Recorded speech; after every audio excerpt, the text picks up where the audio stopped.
नमस्कार. तर आज आपण महाराष्ट्र शासनाचा निपुण अंतर्गत जो कृती कार्यक्रम आहे तो नेमका काय आहे याबाबत माहिती घेणार आहोत.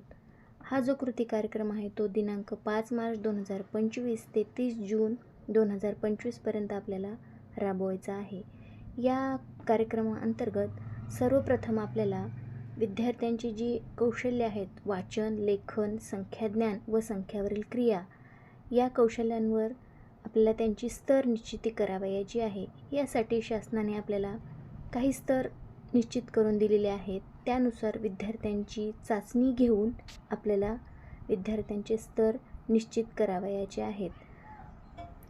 वाचन कौशल्यामध्ये एकूण 1 ते 14 स्तर आहेत. लेखन कौशल्यामध्ये एकूण 1 ते 16 स्तर आहेत. तर संख्याज्ञानमध्ये 1 ते 11 व गणिती क्रियामध्ये 1 ते 13 असे स्तर दिलेले आहेत. जे विद्यार्थी उच्च स्तरावर आहेत त्यांचा कृती आराखडा आपल्याला तयार करण्याची गरज नाही, परंतु त्यांच्या नोंदी आपल्याला बोर्डवर नोंदविणे आवश्यक आहे. तर इथे उदाहरणादाखल एक कृती आराखडा आपण पाहणार आहोत. इयत्ता दुसरीचा. यामध्ये विद्यार्थ्यांचे नाव, त्याला प्राप्त करावयाचा स्तर, द्यावयाचे अध्ययन अनुभव, सुलभक, साहित्य, अपेक्षित कालावधी आणि स्तर प्राप्त किंवा अप्राप्त असे शीर्षक आपण घेतलेले आहेत. ही क्षमता आहे वाचन, त्याच्यामुळे कौशल्याचं नाव वाचन येईल. याच्यामध्ये स्तरानुसार आपल्याला द्यावयाचे जे अध्ययन अनुभव आहे त्यामध्ये जोडाक्षर वाचनाचा सराव घेणे, वेगवेगळ्या प्रकारची जोडाक्षरे वाचण्यास देणे, पाठ्यपुस्तकातील जोडाक्षर वाचण्यास देणे, अशा प्रकारचे वेगवेगळे अध्ययन अनुभव आपण घेऊ शकतो.